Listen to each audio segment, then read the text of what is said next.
다른 사람의 고유한 특성을 진정으로 받아들인 순간이 있었나요? 그 사람의 독특함을 인정하면서 내가 배운 점은 무엇이었나요? 혹은 그런 기회를 놓친 순간이 있었다면 그 이유는 무엇일까요?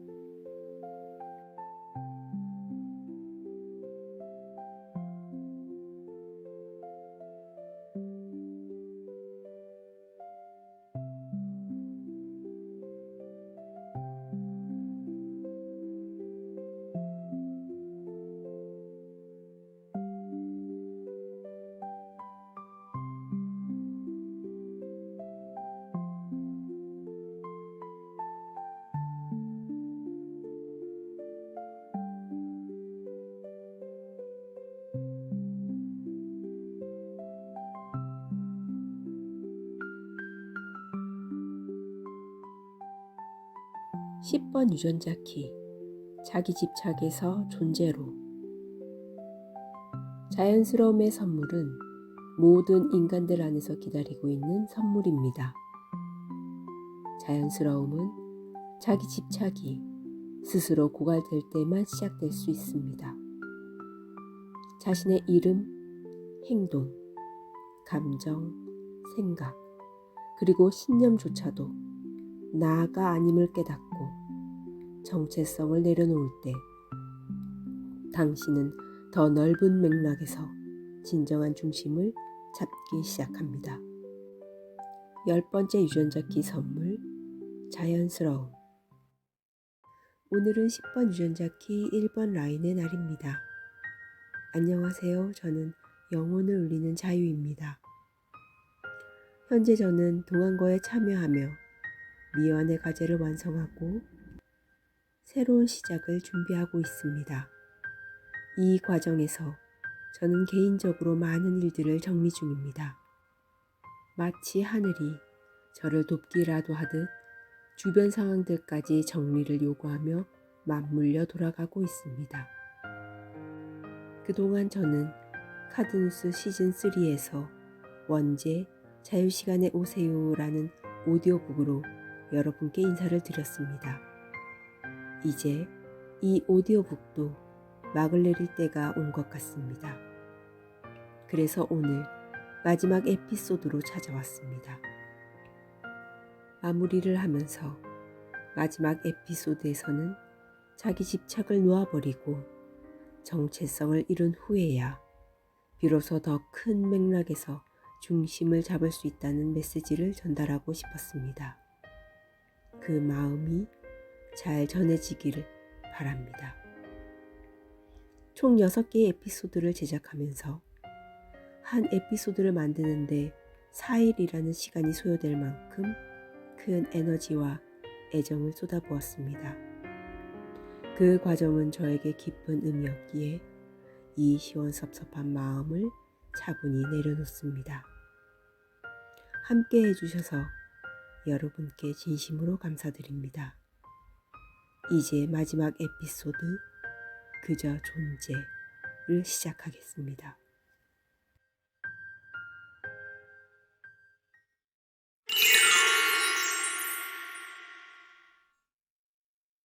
에피소드 6. 그저 존재, 최종화, 자유지음. 오두막의 문이 갑작스레 열렸다.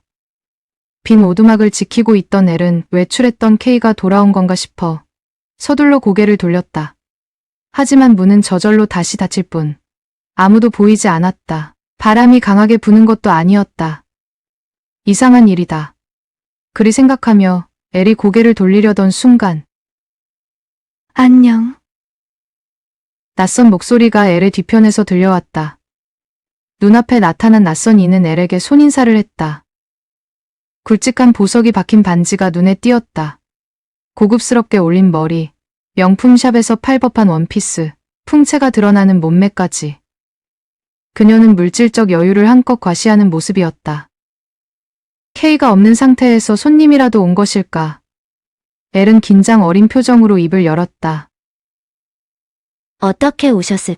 재밌는 걸 달고 있었네? 낯선 여인의 비음 섞인 목소리가 엘의 말을 끊었다. 어디선가 들어본 적 있는 목소리였다. 엘은 숨을 삼켰다. 그 주인공은 바로 마야였으니까.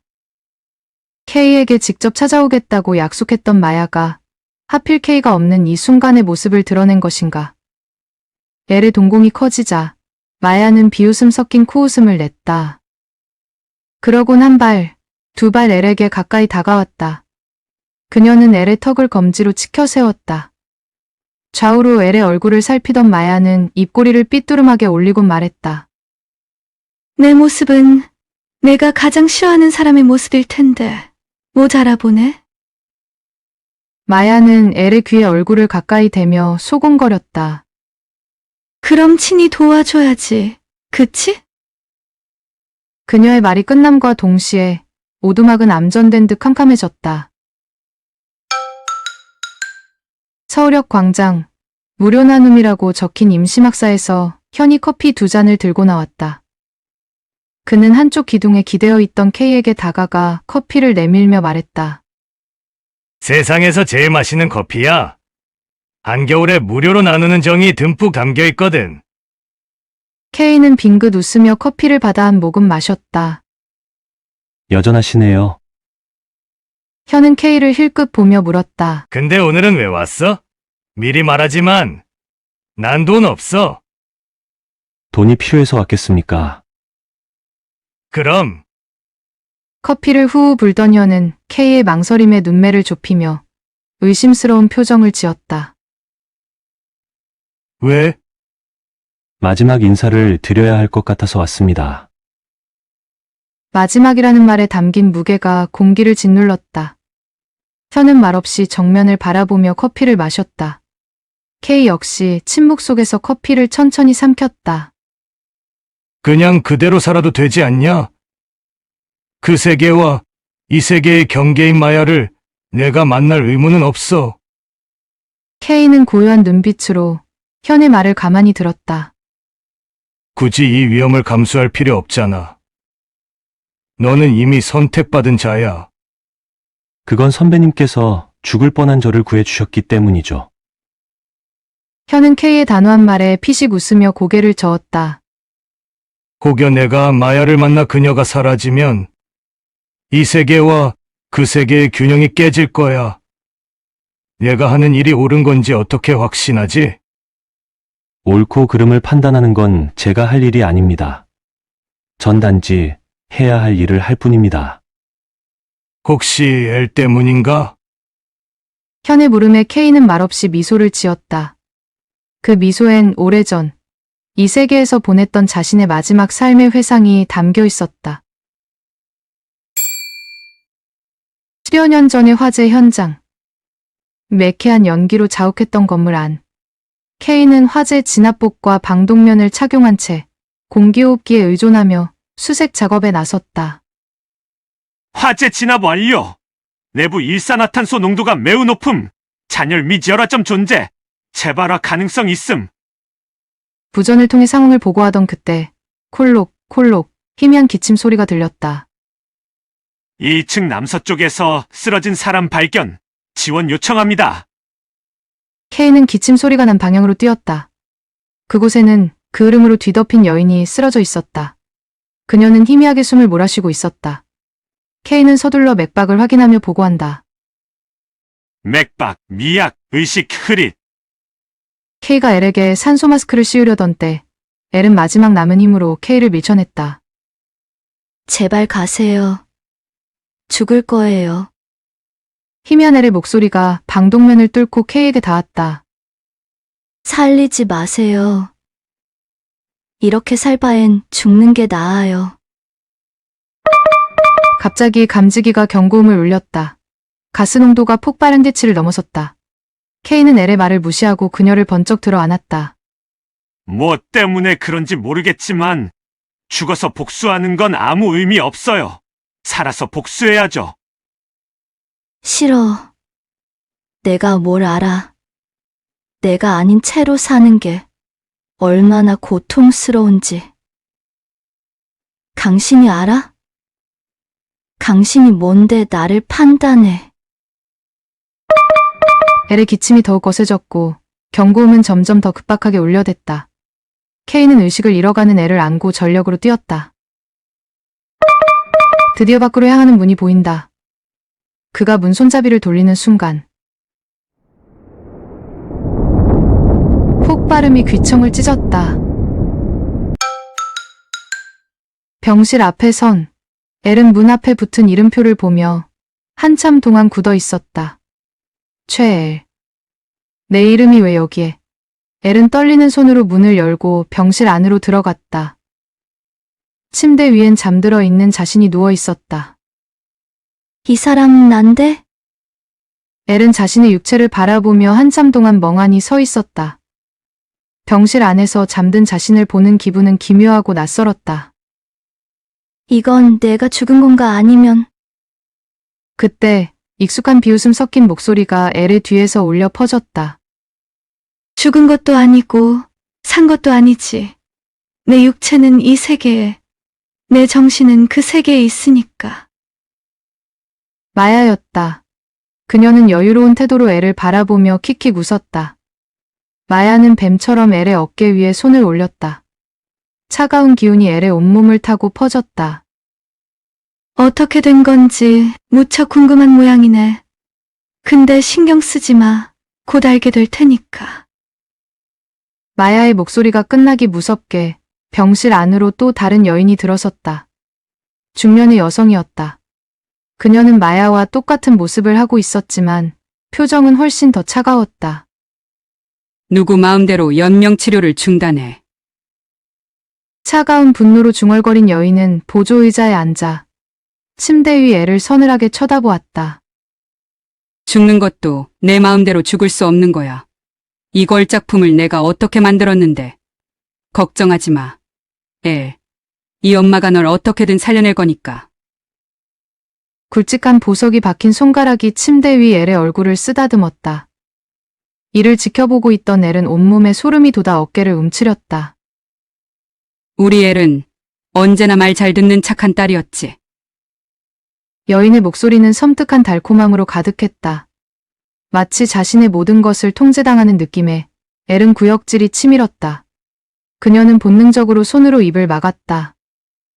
자리에서 일어난 중년 여인은 물티슈를 한 장 뽑아 엘의 얼굴을 만지던 손을 깨끗이 닦았다. 그녀는 무표정으로 물티슈를 쓰레기통에 버린 뒤 보호사를 찾으러 밖으로 나갔다. 병실엔 다시 침묵이 흘렀다. 침대 위에 잠든 엘, 그걸 지켜보는 엘, 그리고 마야만 남았다. 불쌍해서 어쩌나 죽고 싶어도 마음대로 죽지도 못하고 K가 널 살려내는 바람에 마야는 엘의 엄마처럼 잠이 든 엘의 얼굴을 쓰다듬었다. 그 덕에 K는 이 세계에서 사라졌지만 무슨 소리인가? 엘은 눈을 휘둥그레 뜨고 마야를 보았다. 마야는 검지를 좌우로 흔들며 비웃었다. K가 널 살려낸 덕에 그 세계로 갈 수 있었던 거야. 왜 내 혼도 데리고 갔는지는 모르겠지만. 그때 문 쪽에서 K의 목소리가 들렸다. 그건 죽음으로 자신을 증명하는 건 의미가 없으니까요. 단지 또 다른 지착일 뿐이니까. K의 등장에 친구에게 하듯 손을 흔들던 마야는 불쑥 큰 깨달음을 얻은 듯 손뼉을 쳤다. 아, 죽음이 아니라 이렇게 혼수 상태에 있는 식으로 자신의 존재를 증명하도록 도와준 거였어? 아가씨, 결국 복수에 성공한 거네. 정말 대단한데? 마야는 K를 놀리듯 말했지만 그는 흔들리지 않았다. 아니, 잠시 시간을 준 것뿐이야. 자신이 된다는 것이 무엇인지, 왜 여기에 있는지, 이유를 생각할 수 있는 시간. 정말 웃기는군. 그러는 넌 여기 왜 있는데? 마야가 조소를 올리며 묻자 그녀의 모습은 서서히 K의 모습으로 변하기 시작했다. 널 만나러 왔지. 만나서? 서로를 바라보는 두 사람. 거울을 보듯 똑같은 모습이었다. 널 사라지게 만들어야지. 경계를 무너뜨리고 엘이 자신의 몸을 되찾아 이 세계에 돌아올 수 있도록. 참 멍청해. 애초에 내가 날 찾고 있기 때문에 내가 존재할 수밖에 없는 거 몰라? 음과 양처럼. 그때 K가 결심한 듯 자신과 모습이 똑같은 마야 쪽으로 걸었다. 동시에 자신을 쳐다보고 있을 엘에게 말을 했다. 애, 이제 내 삶을 되찾아갈 시간이야. 내가 그렇게 쉽게 단언할 수 있나? 얘는 아직도 자기가 뭔지 모를 텐데. 마야는 애를 비웃으며 말하면서도 K를 피해 한 발 두 발 뒤로 물러났다. 그런 마야를 K는 단호한 눈빛으로 보며 자신의 말을 듣고 있는 애를 향해 계속해서 말했다. 물론 다시 이 세계로 돌아오면 혼란스러울 거야. 넌 예전처럼 죽음을 선택할 수도, 망각하고 엄마의 꼭두각시처럼 살 수도 있고. 다가오지 마. K, 수많은 사람들이 가진 자기라는 신념, 허영심, 욕망과 탐욕 그 모든 것들이 사라지지 않는 한, 난 항상 존재해. 급기야 마야는 소리까지 지르며 저항했지만 K는 엘에게 마지막 부탁을 한다. 하지만 그 혼란이 엘이 선택하고 나아갈 힘이 될 거야. 하나만 약속해 줄 수 있겠어, 애. 너 스스로가 누구인지 알아내겠다고. 내가 왜 이런 삶을 살아왔고, 앞으로 어떤 삶을 살아야 하는지 알아내겠다고. 뒷걸음치던 마야가 벽에 부딪혀 걸음을 멈췄고 K는 마야의 손을 꽉 움켜잡았다. 모든 상황을 두려움 속에서 숨죽여 지켜보던 엘이 더는 참지 못하고 울부짖기 시작했다. 지금 뭐 하려는 거예요? 설마 아저씨 사라지는 거예요? 우리 같이 돌아가기로 했잖아요. 엘은 눈물을 흘리며 무턱대고 애원하기 시작했다. 그러지 마세요. 무서워요. 가지 마세요. 봐봐, 들었지? 가지 말라잖아. 엘의 염원이 널 사라지지도 못하게 만들걸?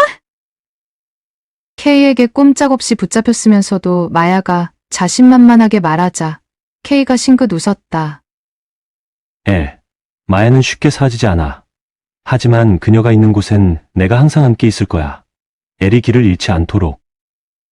말을 끝내고 나서야 K는 엘을 향해 고개를 돌렸다. 자연스럽게 우러나오는 본성을 따르면 된다는 말이기도 하지. 이제부터 혼자서 해야 하는 일들이 무섭겠지만 믿어볼래? 믿어볼래? 그 말을 하던 순간에 K의 웃음은 슬퍼 보이기도 찬란해 보이기도 했다. 엘은 끊임없이 흘러나오는 눈물을 손으로 닦아내며 고개를 끄덕였다. 그 믿음이 곧 내 믿음이기도 하니까. K의 마지막 말이 끝난 순간이었다. K와 마야는 서로 하나인 듯 뒤엉키다 희미해졌다. 병실에서는 엘의 바이탈을 체크하는 소리가 요란하게 울려 퍼졌다. 의료진들이 몰려들어 분주히 움직였다. 침대 위 엘의 눈꺼풀이 파르르 떨리고 있었다. 1년 후, 엘은 자신을 가둔 기억의 굴레를 넘어서기 시작했다. 이제는 더 넓은 세상을 보기 위해 자신의 길을 찾기 위해 한 걸음씩 나아가고 있었다. 서울역 광장을 지나치던 엘은 문득 발걸음을 멈추었다. 바닥에 편히 누워있는 노숙자를 발견하곤 고개를 갸웃하다. 그에게 다가가 쪼그리고 앉았다. 눈을 개슴츠레 뜬 혀는 피곤한 기색으로 엘을 힐끗 바라보았다. 저 알죠? 혹시 아저씨 어떻게 됐는지 아세요? 엘은 망설임 없이 K의 행방에 대해 물었다. 혀는 귀찮다는 듯이 느릿하게 일어나 앉았다. 나도 못 본 지 오래됐으다. 엘은 별다른 말 없이 그저 잠잠히 고개만 끄덕였다. 하지만 침울해하는 표정을 본 혀는 얕은 한숨을 내쉬며 말을 이었다. 그쪽이 학이 달린 거 아니겠수? 집착할수록 알 수 없는 법이오. 존재는 그저 존재할 뿐이라는 말씀이죠? 그렇소. 그래서 후를 놓아버리는 게 더 나을 때도 있는 법이지. 혀는 엘에게 가만히 고개를 끄덕였고 엘은 천천히 일어섰다. 그녀도 이제는 알고 있다. 꿈에서 깬 듯 눈을 뜨고 난 후에도 세상은 늘 똑같이 돌아가고 있다는 사실을. 각자의 진리대로 돌아가고 있고 다만 환영의 소가 길을 잃었을 뿐이라는 것을. 그러나 이제는 다르다. 그 환영 속에서 길을 잃지 않을 것이다. 마음속에서 고요히 빛나는 빛을 느끼고 있으니까. 그 빛을 붙잡으려 하는 것조차 집착임을 알면서도 그 빛은 언제나 그녀와 함께 할 것이다. 감사합니다. 엘은 담담하게 현에게 인사를 건넸다. 그리고 다시 자신의 삶으로 돌아갔다. 한층 가볍고 단단한 발걸음으로.